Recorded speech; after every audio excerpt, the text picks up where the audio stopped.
Varicose veins కి సరైన చికిత్స కోసం సంప్రదించండి ఎవిస్ హాస్పిటల్. నమస్తే రమ్మగారు. నమస్తే జయ. రమ్మగారు, మనము ఇంతకు ముందు కొన్ని నోవెల్స్ చెప్పుకున్నామండి. మళ్ళీ మధ్యలో కొంచెం ఆగిపోయాము కంటెంట్లో పడి. ఏమన్నా స్టార్ట్ చేద్దామా మంచిది ఉంటే? మన ఎదన్పూడి సులోచనారాయణ గారి జాహ్నవి. ఓ, ఇంట్రెస్టింగ్గా ఉంటుంది. ఇదంటే మరి ఇద్దరున్న సీరియల్గా వచ్చిందో లేదో నాకు జ్ఞాపకం లేదు, తెలీదు నాకు. 95లో ఒక ఎవరో ఫ్రెండ్ ఇంట్లో కనపడింది పుస్తకం. వాళ్ళ ఇంటి నుంచి తెచ్చేసుకున్నాను నేను. వాళ్ళ ఇంటి కూడా ఎవరో చుట్టాలు వచ్చిన ఆవిడే వదిలిపెట్టి వెళ్ళిందా, అదేలేండి. వదిలిపెట్టి వెళ్ళారు. 95, 96 నాకు గుర్తుండి అంబి పుట్టల, మా అబ్బాయి పుట్టక ముందే 96 మొదటి రోజుల్లో అనుకుందాం. అన్నేళ్ల క్రితం తెచ్చాను. మరి ఆవిడ అప్పుడే రాశారా అనేది అయితే నాకు గుర్తులేదు. తర్వాత కాలంలో ఆ పుస్తకం ఎట్లా చేతులు మారేటో వెళ్ళిపోయింది. మళ్ళీ బుక్ ఫెయిర్లో మళ్ళీ కొనుక్కున్నాను నేను. మంచి ఇంట్రెస్టింగ్గా ఉంటుంది. ఇది పూర్తి కథ చాలా మలుపులుగా ఉంటుంది. ఈ బుక్ చదివించాలని నా కోరిక. ఓ, బ్రీఫ్గా నేను కథ చెప్తాను, మొత్తం అంత ఎలాబరేట్గా చెప్పటం లేదు, ఒక మాదిరిగా చెప్తా. Okay okay. పుస్తకాలు చదివే అలవాటు ఉన్నవాళ్ళు, అవకాశం ఉన్నవాళ్ళు, ఆసక్తి ఉన్నవాళ్ళు జాహ్నవి తెచ్చుకుని చదవాలి. ఒక విభిన్నమైన క్యారెక్టర్లు, ప్రతి క్యారెక్టర్కి ఒక ప్రత్యేకత, దానికి ఒక కథ, ఒక సైకలాజికల్ ఇష్యూ, వాళ్ళ తాలూకు మనస్తత్వాన్ని విశ్లేషించి రాయబడిన పుస్తకం అన్నమాట. ఓకే, బాగుంటుంది. ఈ టైటిల్ జాహ్నవి. ఈ అమ్మాయి ఒక సైకాలజిస్ట్, ఎండి సైకాలజీ, యూకేలో ఎక్కడో చదువుకుంటుంది. పేరెంట్స్ లేరు తనకి. కథ ప్రారంభమై సైకాలజీ అమ్మాయి ఆ క్లినిక్, సైక్రియాట్రీ క్లినిక్, తను క్లినిక్లో ఉండటము, కొంతమంది పేషెంట్లని హ్యాండిల్ చేయటము, అవి కనపడతాయి. చాలా మంచిది. 30 years లోపు, ఒక 27-28 సంవత్సరాల అమ్మాయి అనుకో. అయితే ఒక బాబాయి పిన్ని ఉంటారు. అమ్మ నాన్న లేరు, తండ్రి అక్కడికో వెళ్ళిపోయి ఉంటారు. బహుశా తల్లిని కొంచెం పిచ్చిదిగా ముద్రపడి మరణిస్తుంది. అందువల్ల ఈ అమ్మాయికి సైకలాజికల్ ఇష్యూస్ మీద ఆసక్తి. ఎంబీబీఎస్ చదివాక సైకాలజీ తీసుకుంటుంది. బాబాయి పిన్ని పెంచుతారు. కొద్దిపాటి ఆస్తి ఏదో వస్తుంది వెనకాల తండ్రిది. వాళ్ళు ఎవరు? రంగనాథ గారు, వరమ్మ గారు భార్యాభర్త. వాళ్ళకి గోపి అని ఒక పిల్లవాడు ఉంటాడు. ఏదో యాక్సిడెంట్లో ఆ గోపి చనిపోతాడు. చనిపోయేసరికల్లా వీళ్ళు బాబాయ్ పిన్ని ఒంటరి వాళ్ళు అయిపోయారని యూకేలో సెటిల్ అవ్వాలని అనుకున్న అమ్మాయి వెనక్కి వచ్చి వీళ్ళతో పాటు ఉంటుందన్నమాట. ఒక క్లినిక్ అది పెట్టుకుంటుంది. వీళ్ళ ఫ్రెండ్స్ ఫ్యామిలీలోనే ఒక అరుణ్ అని ఒక కుర్రాడితోటి పెళ్లి సంబంధం కుదుర్చుకుంటారు. చిన్నప్పటి నుంచి ఆ గోపికి ఫ్రెండ్, వాళ్ళిద్దరూ కలిసి ఉంటారు. ఈ పిల్లని వీడికి చేస్తే ఆ పిల్లాడు మన ఇంట్లోనే ఉంటాడని ఇదని చూస్తారు. అతనికి ఏదో బిజినెస్ నడుస్తూ ఉంటుంది అరుణ్కి. ఈ అమ్మాయి చక్కగా అందంగా నాజుగ్గా బాగుంటుంది. అయితే వీళ్ళకి ఏమవుతుందంటే, ఈ రంగనాథం గారికి శివశంకర్ గారిని ఒక ఫ్రెండ్ ఉంటాడు. ఆయన ఏదో చాలా ఇబ్బందుల్లో ఉన్నాడు, వాళ్ళ అబ్బాయికి చాలా పెద్ద జబ్బు చేసిందని ఫ్రెండ్స్ వాకింగ్లో ఎవరో చెప్తే వీళ్ళు వెళ్తారు వాళ్ళని చూసి రావడానికి. ఈ కుమారుడు ఈ గోపి చనిపోయినప్పుడు ఆయన స్నేహితుడు చాలా హెల్ప్ చేశాడు ఆయనకి.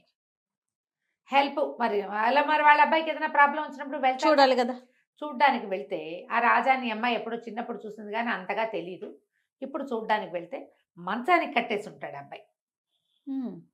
పిచ్చి. అదే, మంచం పొడుగుతా, సన్నగా పొడుగాటివాడు, పొడుగుతా ఉన్నాడు. చాలా అందమైన స్ఫురద్రూపైన కుర్రాడు. వాడి పేరు రాజా, అబ్బాయి పేరు. అతను నేను రాజాని కానంటాడు, నా పేరు రవి అంటాడు. తండ్రిని గుర్తుపట్టట్లా. ఆయనేమో పొగిలి ఏడుస్తాడు. విపరీతంగా దుఃఖం అనుభవిస్తున్నాడు తండ్రి. ఏం చెయ్యాలో తెలియదు. డాక్టర్ సైక్రియాటిస్ట్ ఒక ఆయన ఉన్నాడు, మామూలు డాక్టర్ ఉన్నాడు, నర్సు ఉంది. వీళ్ళింట్లో రాబర్ట్ అని ఒక డ్రైవరు, అక్కడి నుంచి సీనో ఎవడో ఒక పనివాడు, వంట చేసే ఆవిడ, ఇంతమంది ఉన్నారు. పెద్ద గ్రాండియర్ ఉన్న కుటుంబం. ఏం చేయాలో తెలియదు. లేక కలిగిన కుమారుడు ఆయనకి. సరే, ఈ జాహ్నవి ఈవిడ సైకాలజిస్ట్ కదా, కానీ సైకాలజిస్ట్ అని పరిచయం చేయకుండా ఫ్రెండ్ కూతురు అని పరిచయం చేస్తారు అతన్ని హ్యాండిల్ చేయడానికి. ఓకే. ఆ అమ్మాయి రోజు వస్తుంది ఇక్కడికి. మెల్లిగా ఆ కుర్రాడు ఈ అమ్మాయికి అలవాటు పడతాడు. అమ్మాయి రావడము, దాని ప్రెజెన్స్, దాని మాటలు, పిల్ల అందంగా ఉంది, మృదువుగా మాట్లాడుతుంది, పైగా పేషెంట్లను హ్యాండిల్ చేయడం వచ్చు కదా. అవును కదా. ఆ హ్యాండిలింగ్లో వీళ్ళిద్దరూ ఒకళ్ళకొకళ్ళు కొంచెం స్నేహం అవుతారు. అయితే ఏమవుతుంది, బయటికి తీసుకెళ్తానంటుంది ఒకరోజు. బయటికి తీసుకెళ్తానంటే సరే, అతను ఎట్లా చేస్తాడు, వాడికి డ్రైవింగ్ రాదు, డ్రైవింగ్ అబ్బాయికి వచ్చు, వీడు మతిపోయింది అబ్బాయికి, నేను అసలు రాజానే కానంటున్నాడు. ఏం చేసినా రాజాలాగా బిహేవ్ చేయటం అతను. రవి అని ఎవడో వేరే క్యారెక్టర్ లాగా చేస్తాడు. విపరీతంగా చదువుతాడు. వాళ్ళకి చాలా పెద్ద లైబ్రరీ ఉంది. పుస్తకాలు చదవటం వల్ల ఇలా అతిగా అయిపోయాడు అనుకుంటారు. బయటికి తీసుకెళ్తుంది. కార్ డ్రైవింగ్ చూస్తే ఆశ్చర్యపోతారు. వాడికి ఎంత చాకచక్యమైన డ్రైవింగ్. మతిపోయిన వాడికి అలా ఎలా వస్తుంది? ఒక పెట్రోల్ బంక్ దగ్గర ఒక కుర్రాడు కనపడతాడు. ఆ కుర్రాడు రవిబాబు ఫ్రెండ్ అని డ్రైవర్ చెప్తాడు. ఇతను చూడంగానే గబుక్కుని దగ్గరకు వస్తాడు. అతను వచ్చేసరికల్లా అతను కావలించుకోపోతాడు. పటాపటా కొట్టేస్తాడు ఈ అబ్బాయి. ఏంటి అసహ్యంగా మీద పడి కావలించుకుంటే ఎవడరా నువ్వు అంటాడు. అనేసరికి అర్థం కాదు. వీళ్ళిద్దరు క్లోజ్ ఫ్రెండ్స్ అయినప్పుడు వీడు మతిపోయినా కూడా నాన్నని వాళ్ళని గుర్తుపట్టట్లేదు. ఓకే, ఫ్రెండ్ని కూడా గుర్తుపట్టట్లే వాడు. సరే ఇంటికి తీసుకొస్తుంది. ఈ అమ్మాయికి ఎందుకు అనుమానంగా ఉంటుందంటే వాడు ఆశ్చర్యపోవటము, ఇదేంటి వీడు ఇలా ఉన్నాడు అనే వాడి డైలాగు ఈ అమ్మాయికి విచిత్రంగా ఉంటుంది. కనుక్కోవడానికి వెళ్తుంది. వెళ్తే అతను చెప్తాడు, వీడు 100% రాజా కాదు. ఎందుకంటే రాజా నేను బాయ్ ఫ్రెండ్ గర్ల్ ఫ్రెండ్. వీడు మగవాడు. వీడు 100% రాజా కాదు. వేరే ఎవరో వ్యక్తి రాజా వేషంలో వీళ్ళ ఇంట్లో ఉన్నాడు. వాడు హోమో. ఈ కనపడుతున్న వాడు అలాంటి వాడు కాదు. అలా ఎలా మారిపోతారు? పోలికలు అవి ఉంటాయి, తత్వం మారదు కదా. ఈ అమ్మాయికి అనుమానంగా ఉంటుంది. ఇంతలో ఏదో ఒక కేసు ఒకటి బయటపడుతుంది. ఎంత ట్రై చేసినా ఈ అబ్బాయిని రాజాని చేయలేకపోతారు వీళ్ళు. కొద్ది రోజులకి ఈ కుర్రాడికి రాజాకి తెలిసిపోతుంది ఈ అమ్మాయి డాక్టర్ అని. తనని ఒప్పించడానికి ట్రై చేస్తున్నారని వచ్చి బాగా కొట్టేస్తాడు. నువ్వు డాక్టర్వి, నన్ను మోసం చేయబోయావు అంటే అప్పుడు అమ్మాయికి తెలుస్తుంది తన హోమో అని ఉన్నది కదా. వీడు ఆడపిల్లని కావలించుకుంటే వీడి బిహేవియర్లో తేడా వచ్చేసింది. వీడు అలాంటి వాడు కాదు, గ్యారంటీగా వీడు ఇంకొకడు. నువ్వు ఎవరు ఏమిటి అని అడిగితే వాడేం చెప్తాడు, నేను ఎక్కడో చిన్న కుటుంబంలో పెరిగాను, మా అమ్మ నాన్న కన్నడ వాళ్ళు, మాకు తెలుగు కూడా వచ్చు, నేను ఎవరి దగ్గర పనిచేసేవాడిని, వాళ్ళ అమ్మాయి నా మీద మనసు పడిందని అక్కడి నుంచి పారిపోయాను. ఇక వాడికి ఒక స్పెషల్ స్టోరీ ఉంది. అదేలేండి. ఇప్పుడు ఇక్కడ స్టోరీ ఏంటి, శివశంకరం గారు బాగా కోటీశ్వర్లు, వాళ్ళకు ఒకడే అబ్బాయి. వాడు ఏదో చదువుకున్నాడు, పుస్తకాలు చదువుకుంటాడు, ఫ్రెండ్స్తో కొంచెం తిరుగుతాడు, పెళ్ళి వద్దంటున్నాడు, పెళ్లి సంబంధాలు చూస్తే నాకు పెళ్ళి వద్దంటున్నాడు. వాడు రహస్య జీవితం ఉంది వాడికి ఒకటి. వీడు చూస్తే వీడికి రహస్య జీవితం లేదు, వీడిదంతా ఓపెన్ హిస్టరీ. వీడు అటువంటి వాడు కాదు. ఇంతలో ఒక హత్య నేరం ఒకటి బయటపడుతుంది. ఆ హత్య ఏమిటి, సముద్రంలో ఒక బాడీ దొరికింది. ఆ చచ్చిపోయిన వాడు థియోసాఫికల్ సొసైటీ మెంబర్ అని, వాడి పేరు రవి అని బయటపడుతుంది. ఓహో. ఇప్పుడు ఈ కథ అంతా ముగిసేసరికల్లా ఇక్కడ రాజా రూపంలో ఉన్నవాడు రాజా కాదు, వీడే రవి. అంటే వాడు చచ్చిపోయిన వాడు రాజా అనమాట. పోలికలు ఒక రకంగా ఉన్నాయి. హత్యా నేరం పడుతుంది ఈ అబ్బాయి మీద. ఇతనే చేసినట్టు పోలీసులు అరెస్ట్ చేస్తారు. అరెస్ట్ చేసేసరికల్లా వీడు తన లిస్ట్ అంతా చెప్తాడు, ఎవరెవరి ఇంట్లో తను ఎక్కడెక్కడ ఉన్నాడు. ఒక బెంగాలీ వాళ్ళ ఇంట్లో ఉన్నాడు. అక్కడి నుంచి మద్రాసు వచ్చేసాను నేను, పన్నాలని ఒకళ్ళ ఇంట్లో ఉన్నాను. వాళ్ళ ఇంట్లో రాత్రి పడుకున్నాను నాకు తెలిసి. తెల్లవారేసరికి వీళ్ళ ఇంట్లో ఉన్నా. నా అంతటి నేను రాలేదు, నేను ఏ హత్య చేయలేదు. అసలు వాడెవడనో నాలాగా ఉన్నవాడిని నేను చూడలా, నాకు తెలియదు అంటాడు. వాళ్ళని అందరినీ పిలుస్తారు. ఆ జితేంద్ర రాయ్ వస్తాడు, ఆయన కూతురు వస్తుంది, పన్నాలాలు వస్తాడు. ఈ అమ్మాయి సాక్ష్యం చెప్పడానికి ఈ అమ్మాయిని కూడా. ఇంతలో వీళ్ళ అమ్మాయికి పెళ్లి కుదుర్చుకు పెట్టుకున్నారు కదా అరుణ్. ఈ అమ్మాయి ఈ రవి చుట్టూతా, ఈ పిచ్చి పేషెంట్ చుట్టూతా తిరిగి వీడి ఆకర్షణలో పడుతుంది. ఇతనికే ఇంపార్టెన్స్. అది ఒక ఛాలెంజింగ్ కేసు. ఇద్దరు వేరు వ్యక్తులని తెలిసాక ఇంట్రెస్ట్ తగ్గినా కూడా అంత మటుకు వీడి చుట్టూతా తిరుగుతుంది. అదేలే. కానీ ఆ కుర్రాడి మీద ఆసక్తి ఏర్పడుతుంది. వాళ్ళతో ఒక సాన్నిహిత్యం ఏర్పడింది కదా. అతనికేమో ఈ అమ్మాయి పెళ్లి కాదనేలాగా ఉందని ఇష్టం వచ్చేస్తుంది. కొట్టుకుంటూ ఉంటారు, పోట్లాడుకుంటూ ఉంటారు. పిన్ని బాబాయికి ఏమో ఎట్లాగైనా ఈ పిల్లని అరుణ్కే ఇచ్చి చేయాలని ఉంటుంది, తమ కొడుకు స్నేహితుడు కాబట్టి. ఈ అమ్మాయికి ఈ రాజా రవి ఇద్దరు క్యారెక్టర్లలో ఒకడు ఉన్నాడుగా, వాడి ఆసక్తి ఉంటుంది.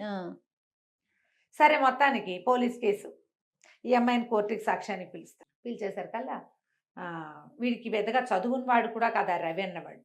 పెద్ద చదువు లేదు, కానీ పెద్ద సొసైటీలో ఉండటం వల్ల అతనికి మంచి ఇంగ్లీషు, ఈ థియోసాఫికల్ సొసైటీలో తిరగటం వల్ల చక్కటి భాష, మంచి భావ వ్యక్తీకరణ వచ్చింది. ఈవిడ చూస్తే ఎండి. పోలీస్ కేసులు చెప్తుంది. మొదటి నుంచి అతను నేను రాజాని కాననే చెప్పాడు. రాజాగా తను ప్రూవ్ చేసుకోవడానికి ఏమీ చేయలే ఒక్కసారి కూడా. రైట్ ఫ్రమ్ ద బిగినింగ్ నేను కలిసిన రోజు నుంచి ట్రీట్మెంట్ చివరి దాకా కూడా నేను రాజాని కాను. వాళ్ళు బట్టలు కుట్టిస్తే బట్టలు వేసుకుంటాడు, మంచి బట్టలు కుట్టిపెడతారు. ఎందుకంటే వాళ్ళిద్దరు ఒకే సైజు పిల్లలు. అదే వాడి బట్టలు ఉన్నాయి దేహేస్తారు, కొత్త బట్టలు వేసుకుని చక్కగా వాళ్ళతో బాగానే ఉంటాడు. కానీ ఆయన నాన్న గిన్న అండు, ఒప్పుకోడు. ఈ అమ్మాయి ఏం చెప్తుంటే మధ్యలో వీళ్ళిద్దరు సన్నిహితం అయినప్పుడు నువ్వు వాళ్ళతో ఒప్పుకుంటే అసలు ఇది విషయం ఏంటో మనకు అర్థం అవుతుందని చెప్తుంది. కొంచెం అంతకుముందు చిరతపులిలాగా పోరాటానికి దిగేవాడు కొంచెం తగ్గించుకుంటాడు. ఈ రెండో రోజున ఏమవుతుంది, మొదటి రోజు తను వెళ్ళి సాక్ష్యం చెప్తుంది. అతను వచ్చినా సరే అతనితో మాట్లాడుతుంది. ఎందుకంటే వాడు మంచి చరిత్ర ఉన్నవాడు కాదు, గత చరిత్ర. ఈ అరుణ్తో కలిసి వచ్చేసి వీడు ఆశ్చర్యపోతాడు, తనతో అంత స్నేహంగా ఉన్న అమ్మాయి ఇట్లా వదిలేసింది అని. ఇంటికి వచ్చేసాక మర్నాడు లాయర్ ఫోన్ చేస్తాడు, నువ్వు ఇవాళ రావాల్సింది, పన్నాలాలు మొత్తం కేసు అంతా తిప్పేశాడు. శివశంకరం గారి దగ్గర ఉన్న రాబర్ట్ అనే డ్రైవర్ ఉన్నాడు కదా, అతను ఇందులో ఇన్వాల్వ్ అయి ఉన్నాడు. అతను సాక్ష్యం ఏం చెప్పాడంటే, పన్నాలాలు చెప్పాడు ముందు, మా ఇంటికి వచ్చాడు రాబర్ట్ అనే ఒక అతను, మా అక్కయ్య కొడుకు అచ్చు ఇలాగే ఉంటాడని చెప్పాడు. మా ఇంట్లో ఉన్న రవిని చూసి ఆ రాజా ఫోటో కూడా చూపించాడు. వాళ్ళే ఏదో చేసి ఉంటారు, ఇప్పుడు రాబర్ట్ ఎవరు అని వెతికి వెతికి ఆ రాబర్ట్ ఫోటో చూపిస్తే వీడే మా ఇంటికి వచ్చిన వాడు అని గుర్తుపట్టాడు. ఆ రాబర్ట్ని పట్టుకుంటే రాబర్ట్ ఏం చేశాడంటే, నాగరాజు అని ఒకడున్నాడు, మేమిద్దరం కలిసే వీళ్ళిద్దరు ఈ కుర్రాడు వాడు కలిసి మా బాబుగారు అబ్బాయిని చంపేశారని చెప్పాడు. వీడి చుట్టూతా ఇంకా బిగిసిపోయింది. వీడు ఇప్పుడు ఒక కోటీశ్వర్ల ఇంట్లో చేరాడు, ఇష్టం ఉండో లేకో.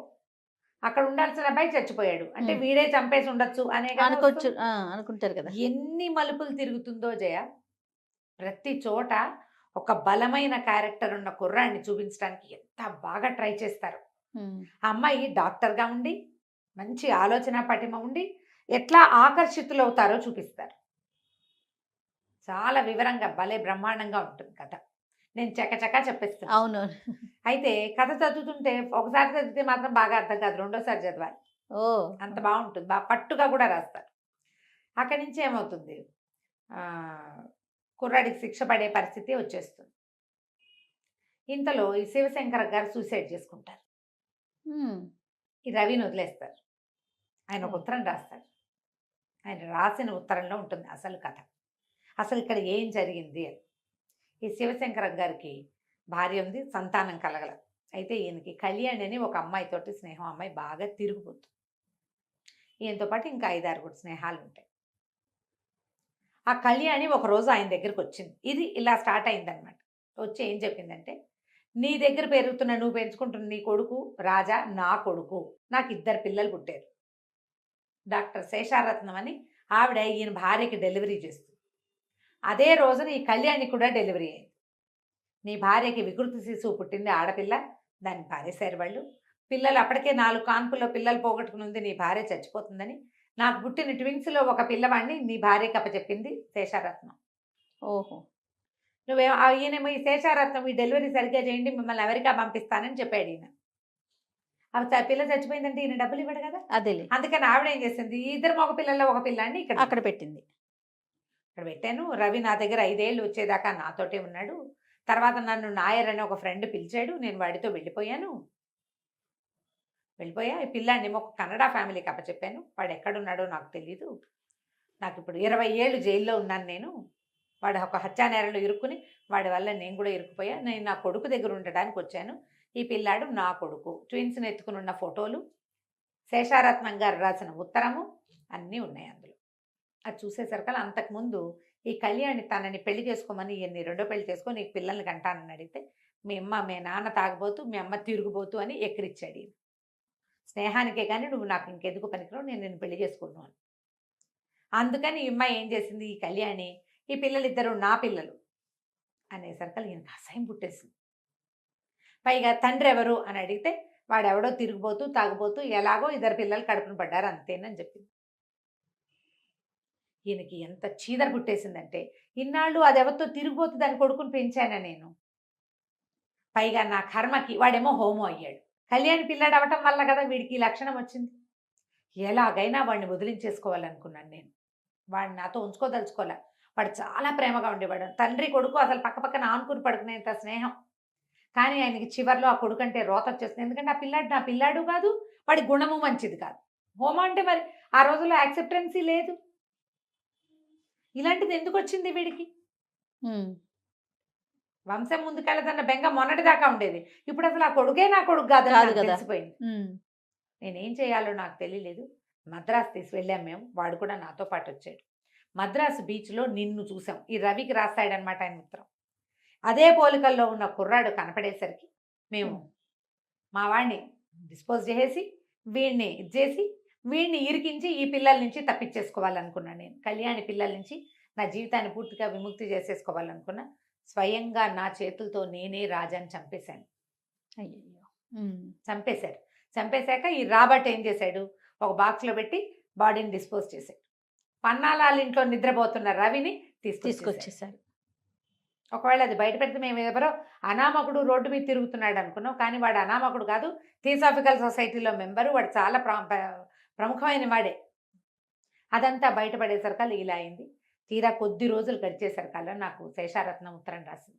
ఏమని? ఆ పిల్లలు నీ పిల్లలే అని. కళ్యాణి ఆవిడకి చెప్పింది, శివశంకరానికి పుట్టిన పిల్లలే వీళ్ళు, కానీ నేను పగ కొద్దీ చెప్పాను అని. ఈయన కళ్యాణిని కూడా చంపేశాడు. మందులో నిద్ర మాత్రలు కల్పించి ఇక్కడ తాగేసి ఇంటికి వెళ్ళి చచ్చిపోయింది. మంది ఎక్కువై చచ్చిపోయింది అనుకున్నారు. ఆ ఫోటోలు ఉత్తరాలు అన్నీ వెళ్ళి రాబర్ట్ వెళ్ళి కనెక్ట్ చేసుకొచ్చి మొత్తం ఫోటోలన్నీ తగలబెట్టేశారు. సాక్ష్యాలు లేవు. నేను ఒక్కడనే సాక్ష్యం. నా చేత్తో నేను పెంచిన నా కన్న కొడుకుని నేనే చంపేశాను. నిన్ను తీసుకొచ్చి ఈ నరకంలో పెట్టాను. ఇప్పుడు నువ్వు మొహం కూడా చూడని నీ కవల సోదరుని నువ్వే చంపినట్టుగా అయిపోయింది. నేను సమాజానికి మొహం చూపించలేను. నేను ఇన్ని రోజులు ఏడుస్తుండేవాడు ఆయన. ఎందుకంటే కొడుకుని చంపేసుకున్న కష్టం. ఈ రెండో పిల్లాడు తన పిల్లాడే, కానీ వాడు యాక్సెప్ట్ చేయడు. ఈ దుఃఖంతో నలిగిపోయాను.